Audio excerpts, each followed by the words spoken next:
যাও। দুটা বাচ্চা এক অপরের জমিনে পড়ে আছে।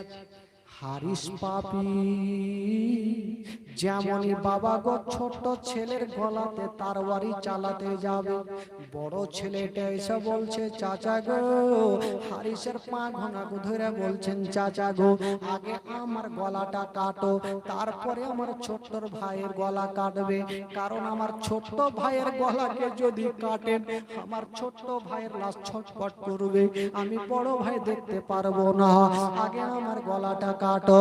যেমন হারিস পাপি ওই বড় ভাইয়ের দিকে তরবারি চালাতে গেছে, ছোট ছেলে বলছে চাচা গো আগে আমার গলাটা কাটো, কারণ আমার বড় দাদা লাফাবে, আমি দেখতে পারবো না। হারিস বলল এক কাজ করো, তোমরা একই সঙ্গে শুয়ে যাও, আমি একই সঙ্গে তরবারি চালিয়ে দিব, একই সঙ্গে তোমাদের গলা আলাদা হয়ে যাবে। বাবা গো চাঁদের মতো